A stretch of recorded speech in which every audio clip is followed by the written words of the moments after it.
Welcome to the first episode in a new Legendarium series about a brief history of cooking. In this installment, The Fertile Crescent, we will talk about how the food of prehistoric people was transformed by farming. Over the next millennia, farming allowed people to brew beer, cook stews, and invent fine dining. We often think of Stone Age people as meat eaters, but they ate anything they could get their hands on. Prehistoric people migrated from one place to another depending on food availability throughout the year. They often ate fiber-rich tubers and root vegetables such as turnips and carrots, both raw and roasted. Even then, people learned how long to cook vegetables over a fire to get the best taste. Meat, on the other hand, would be cooked inside holes dug in the ground, with hot cinders positioned to cook but not burn the meat.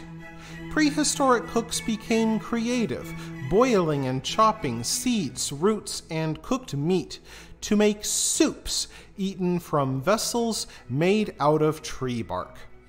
Humans first made bread about 30,000 years ago from wild grains. People ground grains into flour with stone tools and then roasted the flattened gruel mixture over a fire. Unfortunately, stone dust worked its way into the flour and could gradually wear down people's teeth. Around 10,000 years ago, the Earth's climate stabilized and allowed human beings to cultivate grain on a scale never seen before. The Fertile Crescent, located near the Tigris and Euphrates rivers in modern-day Iraq, became an epicenter of early agriculture. Around 9,500 years ago, people began cultivating grain in their nomadic circuits, going to a river valley to plant grain, leaving to hunt and forage over the summer, and then returning in the autumn to harvest.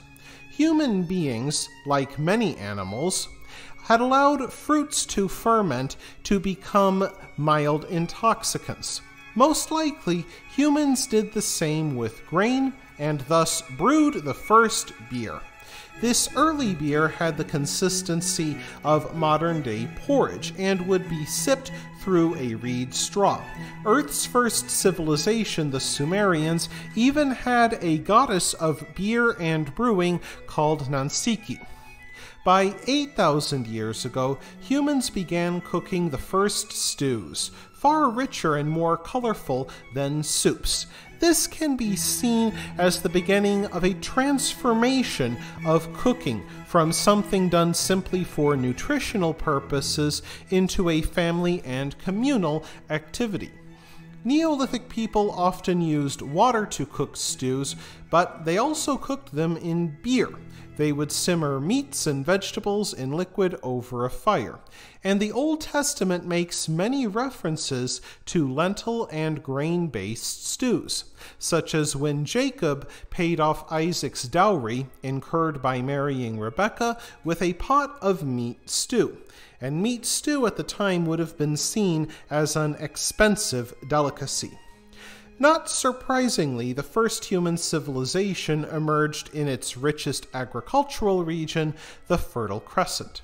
These people became known as the Sumerians, but they called themselves the Black-Headed People.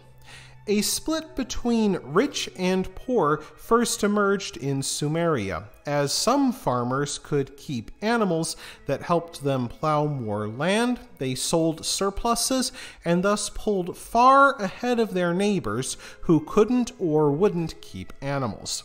About 6,000 years ago, these newly rich Sumerians started investing in the world's first fine dining.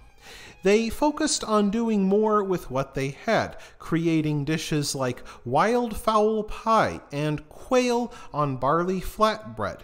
Both dishes would be flavored with leeks, onion, and salt. Later generations of Sumerians discovered new flavors such as dill and lamb's blood.